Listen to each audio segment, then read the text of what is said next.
ఏర్పాటు అప్పటి నుంచి కూడా హైదరాబాద్ ఒక ఫార్మా హబ్గా మారింది.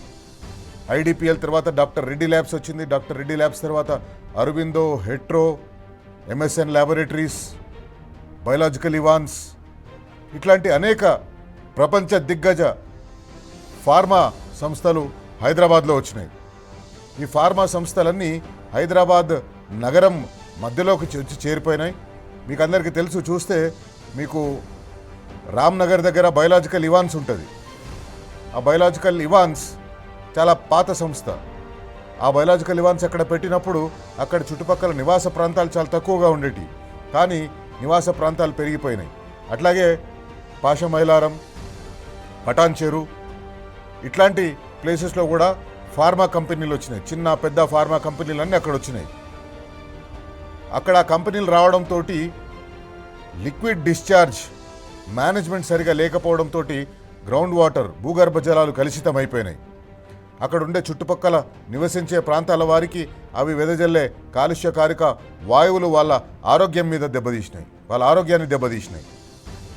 అట్లాంటి పరిశ్రమలన్నింటి కూడా ఒక అధునాతనమైన ఫార్మా పార్క్ పెట్టి ఆ ఫార్మా పార్క్లో జీరో లిక్విడ్ డిశ్చార్జ్తో పాటు గాలిలోకి వదిలే కాలుష్యకారక వాయువులను కూడా అరికట్టే విధంగా ఒక ప్రపంచానికే తలమానికంగా ఉండే ఫార్మా సిటీని నిర్మించాలని బీఆర్ఎస్ పార్టీ అధికారంలో ఉన్నప్పుడు అక్కడ భూసేకరణ చేపట్టింది.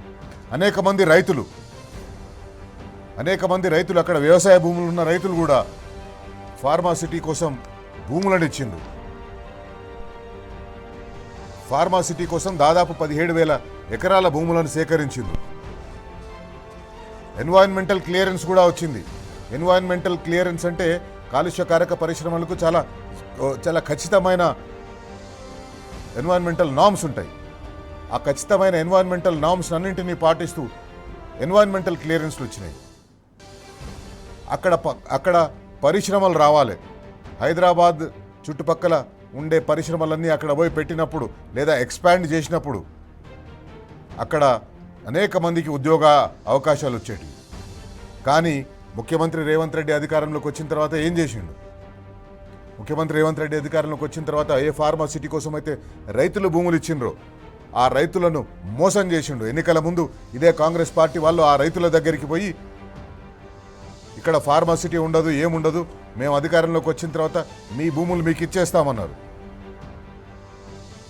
కానీ వాళ్ళు చేసింది ఏంది? అధికారంలోకి వచ్చిన తర్వాత వాళ్ళ భూములు వాళ్ళకి ఇవ్వకపోగా ఇంకా చుట్టుపక్కల ఉన్న భూములన్నిటిని కూడా ఫ్యూచర్ సిటీ పేరుతోటి గవర్నమెంట్ తీసేసుకుంది.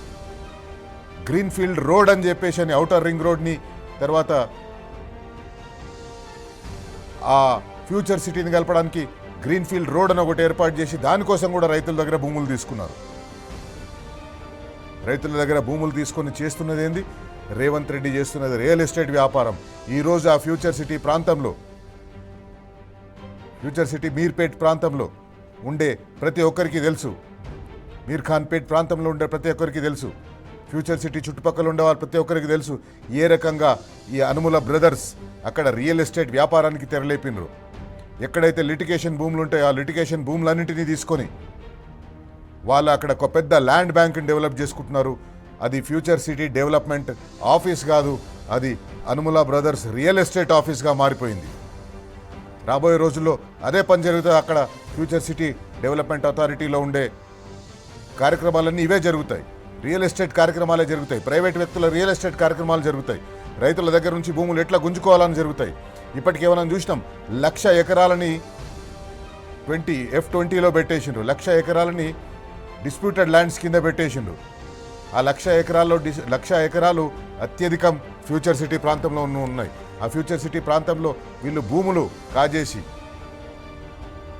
రియల్ ఎస్టేట్ వ్యాపారం కోసం చేస్తున్నారు. ముఖ్యమంత్రి నిన్న ఫ్యూచర్ సిటీ డెవలప్మెంట్ అథారిటీ కార్యాలయాన్ని ప్రారంభిస్తూ ఏమంటాడు? ఈ ఫ్యూచర్ సిటీని డెవలప్ చేసుకోవాల్సిన బాధ్యత రైతులది, యువకులది అంటాడు. రైతుల దగ్గర నుంచి భూములు గుంజుకొని ఫార్మా సిటీ అని చెప్పి రైతుల దగ్గర నుంచి భూములు తీసుకున్న దాంట్లో నువ్వు రియల్ ఎస్టేట్ వ్యాపారం చేసుకుంటూ ఇప్పుడు ఈ ఫ్యూచర్ సిటీని రైతులే కట్టుకోవాలి, రైతులే ఈ ఫ్యూచర్ సిటీకి పిల్లర్స్ లాంటి వాళ్ళు అని చెప్తాడు. యువకులే పిల్లర్స్ లాంటి వాళ్ళని చెప్తారు. ఒక విషయం ఒకసారి రేవంత్ రెడ్డి నిన్న అక్కడ ఏం మాట్లాడడం చూద్దాం, ఆ తర్వాత నేను ఇంకో విషయం చెప్తాను.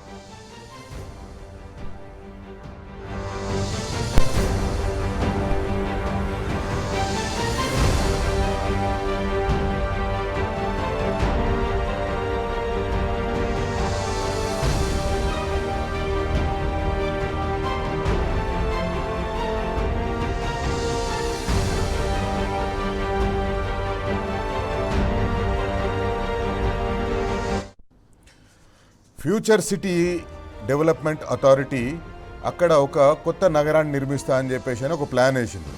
వాస్తవానికి అక్కడ రావాల్సింది ఫార్మా ఇండస్ట్రీలు. ఈరోజు హరీష్ రావు గారు మీడియాతోటి చిట్చాట్ చేస్తూ కొన్ని కీలకమైన విషయాలు చెప్పిండ్రు. కాంగ్రెస్ పార్టీ అధికారంలోకి వచ్చిన తర్వాత 70,000 కోట్ల రూపాయల ఫార్మా పెట్టుబడులు ఏవైతే ఆ ఫార్మా సిటీలో రావాల్సి ఉండేనో, 70,000 కోట్ల పెట్టుబడులు అంటే కనీసం 15 నుంచి 20,000 ఉద్యోగాలు ఫార్మా సిటీలో రావాల్సి ఉండేనో అవన్నీ కూడా ఆంధ్రప్రదేశ్ నెల్లూరు బార్డర్లో ఉంటుంది శ్రీ సిటీ అని, ఆ శ్రీ సిటీకి తరలిపోయినాయి. వీళ్ళందరూ ఏం చేసిండ్రు, కాంగ్రెస్ పార్టీ అధికారంలోకి వచ్చిన తర్వాత ఏదో మా దగ్గర పెట్టుబడుల వెల్లువ ఉంటుంది, పెట్టుబడులు మాకు అద్భుతంగా వస్తున్నాయని చెప్తందుకోసం హడావిడిగా ఎంఓయూలు సైన్ చేసిండ్రు. నవంబర్ 22, 2024 నాడు ఒక హైదరాబాద్లో ఉండే పెద్ద పెద్ద ఫార్మా కంపెనీలతోటి ఎంఓయూలు సైన్ చేసిండ్రు. వాళ్ళు ఎవరు? Reddy labs, Aurobindo labs, Hetero drugs, MSN laboratories, Laurus laboratories, gland pharma, ఇట్లాంటి 6 పెద్ద పెద్ద కంపెనీల వాళ్ళతోటి ఎంఓయూలు సైన్ చేసిండ్రు. వాళ్ళు ఇక్కడ పరిశ్రమలు పెడతారని చెప్పేసి. ఈయన ఫార్మా విలేజెస్ అని ఒక కొత్త కాన్సెప్ట్ తీసుకొచ్చిండు రేవంత్ రెడ్డి. మీరందరికీ తెలవాలి, రైతులకు అందరికీ తెలవాలి, తెలంగాణ రైతులకు తెలవాలి, తెలంగాణ ప్రజలకు తెలవాలి. ఫార్మా విలేజెస్ అని తీసుకొచ్చిండు. ఫార్మా కంపెనీలు అన్నీ ఒక దగ్గరనే ఎందుకు ఉండాలి, ఫార్మా విలేజెస్ అని చెప్పి నేను ఈ ఫార్మా కంపెనీలని వేరే వేరే ప్రాంతాల్లో స్థాపిస్తా అని చెప్పిండ్రు. అది ముందరికి పోకపోయేసరికి ఆ ఫార్మా కంపెనీలన్నీ ఫార్మా సిటీలోనే పెడతారని చెప్పేసి అని ఒక ప్రయత్నం చేసిండు. కానీ ఆ 6 కంపెనీల్లో ఏ ఒక్కరు కూడా ఈరోజు వరకు అక్కడ పని కూడా ప్రారంభించలేదు, ఒక ఇటుక కూడా పెట్టలేదు, ఒక గంప మన్ను కూడా తీయలేదు. ఇది అక్కడ ఉండే పరిస్థితి. ఆ ఫార్మా కంపెనీలు ఏవైతే ఉపాధి కల్పిస్తాయో ఆ ఉపాధి కల్పించే పరిశ్రమలను పక్కన పెట్టి, పరిశ్రమలను గాలికి వదిలేసి తన కోసం, తన తమ్ముళ్ళ కోసం, అన్నల కోసం పనికొచ్చే రియల్ ఎస్టేట్ ప్రాజెక్ట్ని ముఖ్యమంత్రి రేవంత్ రెడ్డి తీసుకున్నాడు. ఫిబ్రవరి 2025లో బయో ఏషియా సదస్సులో అక్కడ కూడా కొన్ని ఎంఓయూలు చేసుకున్నారు. అక్కడ biological Evans granules India limited లాంటి ఒక 11 కంపెనీలు కొత్త పెట్టుబడులకు ఒప్పందాలు చేసుకున్నాయి. 5,000 కోట్ల 6,000 కోట్ల రూపాయలకు ఒప్పందాలు చేసుకున్నాయి. కానీ అవి కూడా ఏ ఒకటి కూడా ఇప్పటివరకు గ్రౌండ్ చేయలేదు, వాళ్ళకు భూ కేటాయింపులు కూడా చేయలేదు. అట్లాగే 3వ దశలో డిసెంబర్ 8, 9 తెలంగాణ రైజింగ్ అని పెట్టింది కదా. అప్పుడు తెలంగాణ రైజింగ్ అని పెట్టినప్పుడు అక్కడ కూడా కొన్ని సంస్థలతోటి, ఫార్మా కంపెనీలతోటి పెట్టుబడులు పెట్టుకున్నాడు. ఇప్పుడు ఏం చేస్తున్నాడు, అక్కడ ఫార్మా కంపెనీలు పెట్టకుండా, పెద్ద పెద్ద పరిశ్రమలు పెట్టకుండా రీసెర్చ్ అండ్ డెవలప్మెంట్కు సంబంధించిన కంపెనీలు మాత్రమే పెట్టుకోవాలని చెప్తున్నాడు. ఎందుకంటే అక్కడ ఫార్మా కంపెనీలు వస్తే ఎక్కడైనా రియల్ ఎస్టేట్ వ్యాపారం దెబ్బతింటుందని రిసెర్చ్ అండ్ డెవలప్మెంట్ సంబంధించిన కంపెనీలు పెడుతుంది. ఖచ్చితంగా ఈ ఫార్మా కంపెనీలు అక్కడ ఫార్మా సిటీ రావాల్సిందే. ఫార్మా సిటీ కోసమే రైతులు భూములు ఇచ్చిండ్రు.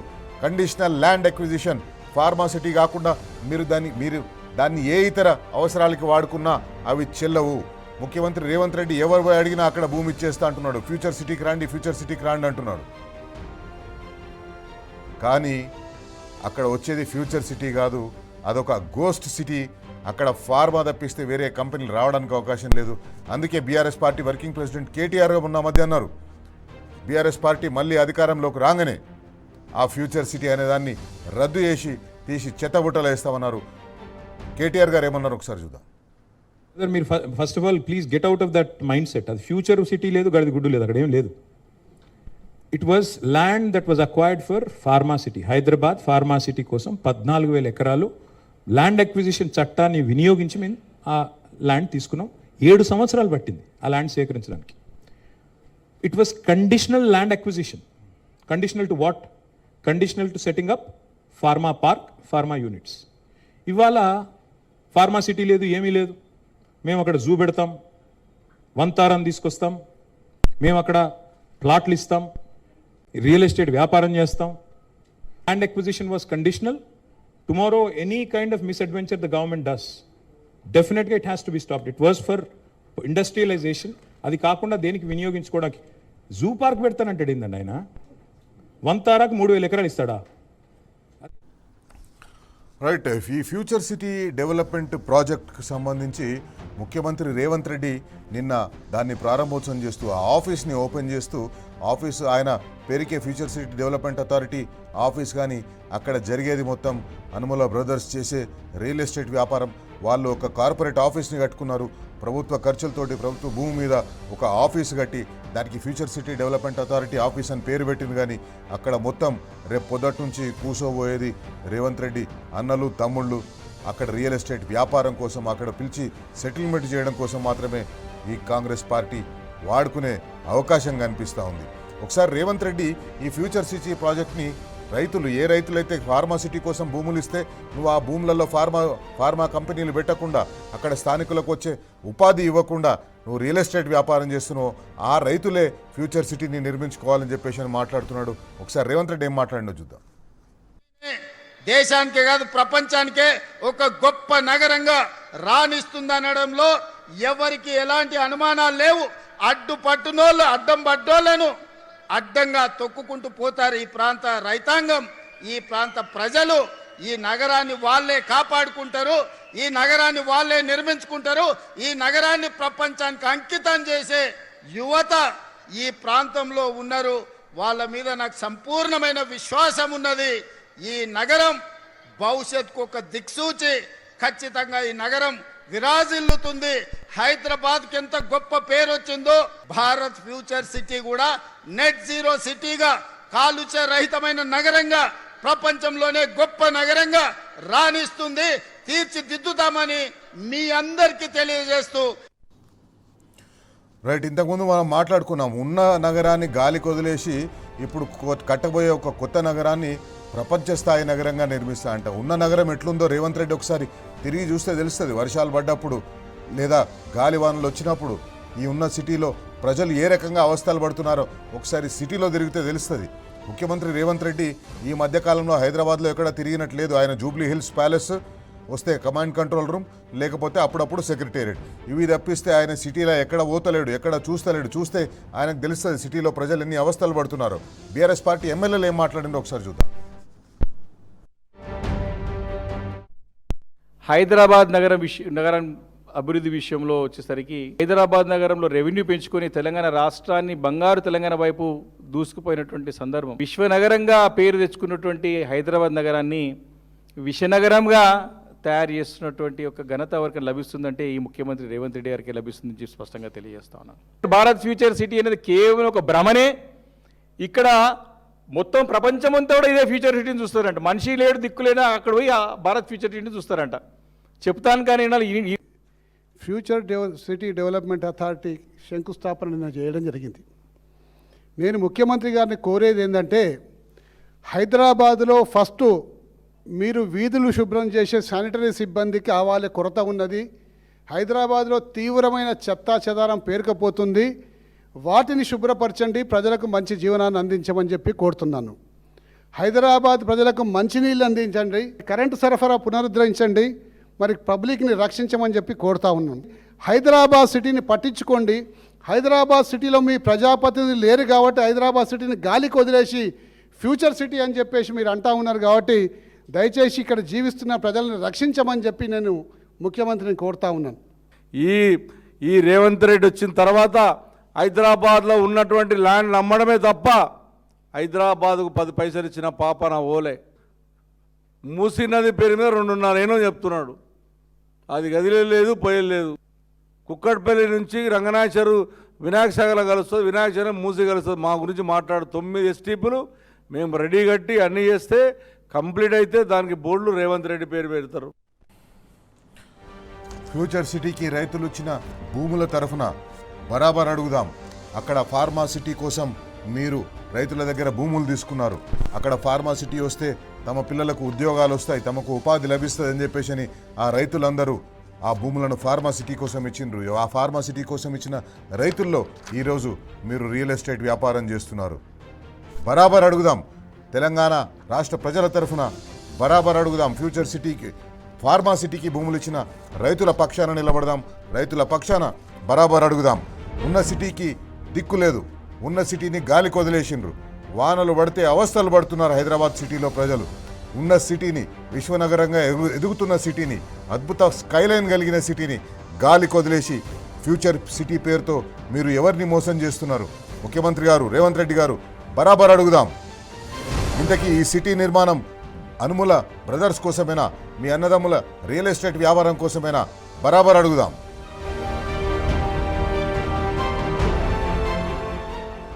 గత ప్రభుత్వం ఫార్మాసిటీ పేరుతోటి ఫార్మాసిటీ కోసం రైతులను ఒప్పించి భూమి సేకరించి ఎన్వైరన్మెంటల్ క్లియరెన్స్లు తీసుకొచ్చి పరిశ్రమలు ఏర్పాటు చేయడం కోసం అంతా వాతావరణాన్ని కల్పించిన తర్వాత ఇప్పుడు మీరొచ్చి ఆ భూముల్లో రియల్ ఎస్టేట్ దందా చేస్తారా? బరాబర్ అడుగుదాం.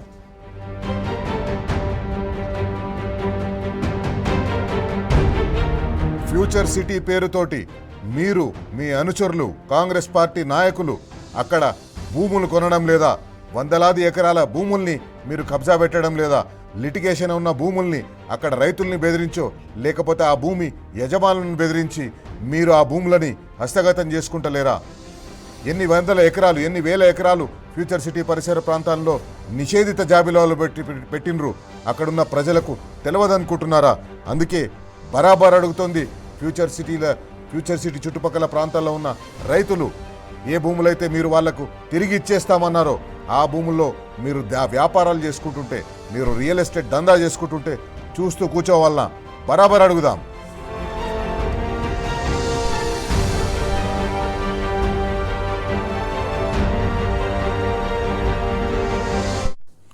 ఫ్యూచర్ సిటీ పేరుతోటి కాంగ్రెస్ పార్టీ అక్కడ చేస్తున్న అరాచకం అంతా ఇంత కాదు. ఎక్కడైతే పరిశ్రమలు రావాలనో, ఎక్కడైతే స్థానికులకు ఉపాధి కల్పించే పరిశ్రమలు రావాలనో ఆ పరిశ్రమలన్నీ ఆంధ్రాకు తరలిపోతున్నాయి. రేవంత్ రెడ్డి ఖచ్చితంగా ఆయన గురువు హైటెక్ సిటీ పేరుతోటి ఏ వ్యాపారం అయితే చేసిండో ఈయన ఫ్యూచర్ సిటీ పేరుతోటి కూడా అదే వ్యాపారాన్ని చేస్తున్నారు. మనకందరికీ తెలుసు, హైటెక్ సిటీ పేరు చెప్పి హైటెక్ సిటీ కడుతున్నామని చెప్పి అప్పటి ముఖ్యమంత్రి చంద్రబాబు నాయుడు ఆయన అనుచరులందరూ అక్కడ చుట్టుపక్కల భూములు కొని రియల్ ఎస్టేట్ వ్యాపారాలు చేసిండ్రు. ఇప్పుడు రేవంత్ రెడ్డి చేస్తున్నది కూడా అదే. అక్కడ ఫ్యూచర్ సిటీ పేరు చెప్పి ఆయన అనుచరులు చుట్టుపక్కల భూములు కొని రియల్ ఎస్టేట్ వ్యాపారం చేస్తున్నారు. వాళ్ళందరినీ బరాబర్ అడుగుదాం. ఒక చిన్న బ్రేక్